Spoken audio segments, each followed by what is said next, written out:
This is a fictional mindbender.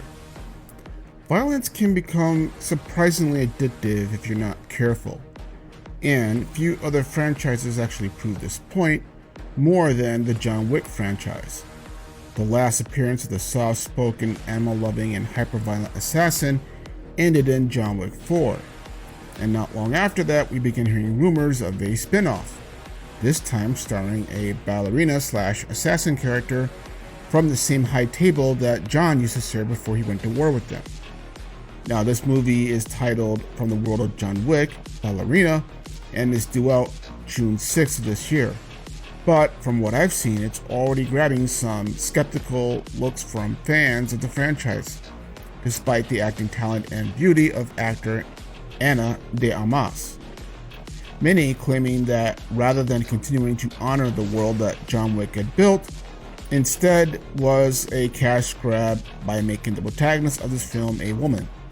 And based off the latest trailer, they're even throwing in cameo appearances from the Baba Yaga himself just to get people in seats.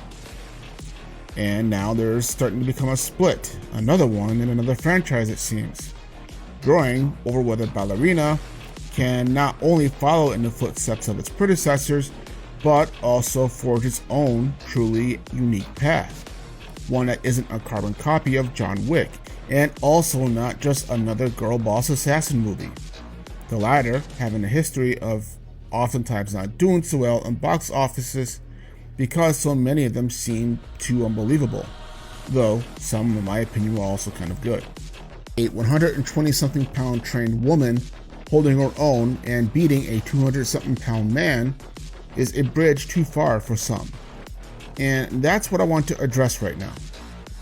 And I'm going to start this out by saying flat out that while I am having doubts about the legitimacy of the story and the fights in the upcoming movie, I am also at the same time willing to give it a chance because of, one, the quality of the actors such as, again, Ana de Armas and Norman Reedus, and two, that many of the people behind the John Wick stories also contributed to Ballerina. So as far as I'm concerned, they have street cred with me and deserve at least a chance to prove me wrong or right that this movie isn't just another female version of John Wick. That being said, I think the arguments for trained woman assassins unable to take trained male assassins seems to fall short given the franchise's own history. Hear me out. The John Wick movies have already established a number of female badasses in their own right, from the ambitious opportunist Miss Perkins to the mute second-in-command Ares to the former head of the Moroccan Continental and frenemy of John's, Sophia, just to name a few. The franchise has nothing to prove to neither strong men stands or Me Too strong women stands over its depiction of equality of the sexes. Both get beaten, bloodied, stabbed, shot, bones broken, and ass-kicking moments aplenty as it is. Moreover though, it's also established through said examples that its female killers don't have to be carbon copies of John Wick in order to be great or memorable.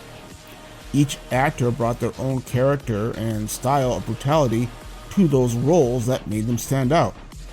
So, if this is the case, then why some haters already booing Ballerina before the movie even comes out yet? Well, for one, honestly, I think the marketing is just bad. One of my reasons that I have for my reservations is exactly because it felt like whoever put these trailers together was trying to brand Armas's character as a John Wick type figure. And that is absolutely a mistake because it's so triggering and blatantly obvious and quite frankly insulting. I'm not saying to please the male fans with power fantasies. I'm saying make the Ballerina mysterious and unique unto herself. As one critic I read said very accurately, John Wick has already been established as the alpha predator among a community of alpha predators. So to have a new protagonist go up against John, as the last trailer seems to hint at, can pretty much only end one way because of what has already been established. If they decide to upend that by showing her holding her own and beating John, then it breaks the continuity of the lore that they worked already so hard to establish. Sexism and haters be damned. The world has now been sabotaged just as it was getting started. And as we've seen in other franchises, that can cause more problems than it's worth. Also too, I really wanted, to be honest, a Sophia-led film because of where her story left off in JW3. That assassin made a very powerful impression as being extremely lethal in her own right, but also having a very unique story, also in a very unique way because of how she works in tandem with her dogs to create that lethality. And her story is already hinted at and somewhat established, having gotten pregnant somehow and having John Wick take her into hiding to protect her, and Sophia having to live with that regret every day and the urge to seek her out and deny it. That's a very powerful story, and it's already established. You don't have to build the wheel here, and it can be completely divorced from John Wick, as the two characters had gone their separate ways in JW3 while they're in the Sahara. So, in other words, while the Ballerina can absolutely prove itself to be a surprise hit, just like the first JW film, it is starting from the bottom in terms of building up and earning fan loyalty that Keanu Reeves and crew already painstakingly spent many years and bruises building.